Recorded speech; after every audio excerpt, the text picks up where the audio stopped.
Isang beses pa lang ako na nagmahal ng ganito. Hindi ang isip kong hindi ang puso ang ginamit ko. Sa sobra kong pagmamahal naging bulag-bulagan. Ipinagpilitan kahit na ipagtulak-tulakan. At imbis na ako ang magalit, ako'y nagpakumbaba. Kasi nga mahal kita, kaya ko yan nagagawa. Hinihingi ko lang naman sa'yo ay mahalin mo lang. Yun lang naman ang gusto ko eh. Yun lang. Gano ba kahirap yun? Di ba napakadali? Kaya kung minsan nang tanong, saan ako nagkamali? Pero believe ako sa'yo, nagawa't nakuha mo. Biruin mo, sa tigas kong to, napaluha mo. Siguro sasaya ka lang kapag wala na nga ako. O ayan nangyari na, okay ka na? Ano, sinundong kita ngunit sa iba ka nagpahatid. At nagmahal ako, mali ng minahal ko ay mali. Kulang ba? Hindi ko pa sapat. Inubos kong lahat. Panahon ko sa'yo. Anong gagawin? Di mo pinapansin. Etong damdamin aking paglalambing.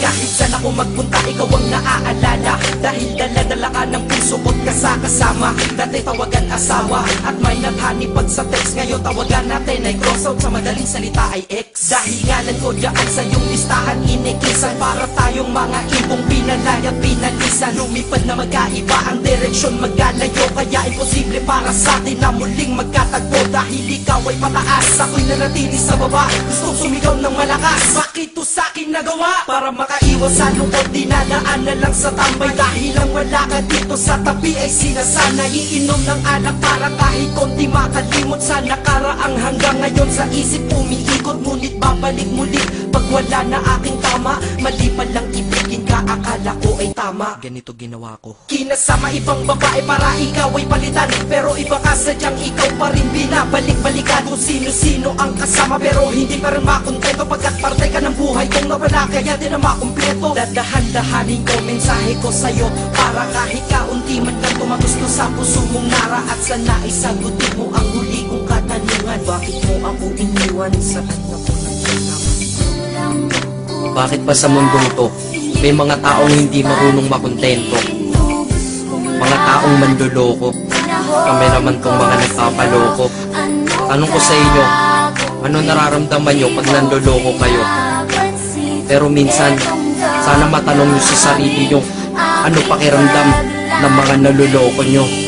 Dito sa mundo ay merong dalawang klase ang mga tao. Una doon ang manloloko, pangalawa ang naloloko. Malas lang at nagkataon sa pangalawa ako nahanay. Swerte mo sa una kakayaman akit ikay nasanay. May mahina, may malakas, kung may dilim merong liwanag. Ngunit ang nadarama sa'yo hindi mapaliwanag. Masasabi nyo ba na ako'y tangat isang hangal? Mali kayo doon, ako'y dakila at lubos ng magmahal. Kailangan ba talagang lumuha upang tayo'y tumatag? Ito bang batas sa pag-iibigan na tayo'y bawal lumabag? Ang katulad nating tao lang nasasaktan at lumuluha dahil sa mga pananakit ng iba, mahirap kung humupa. Pakinggan mo to, di lang ako at hindi lang ikaw, lahat tayo'y nabiktima. Na dahil sa pagmamahal tayo'y nagmumukhang tanga. Pero hindi yun dahilan para sa akin ka bumawi. Upang sakit na yun nakaraan ng paglipangan ako ay mapawi.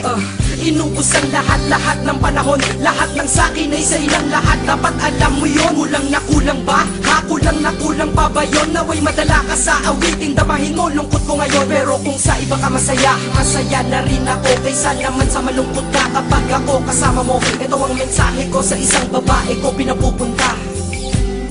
Kilala mo kung sino ka. Kulang na kulang ba?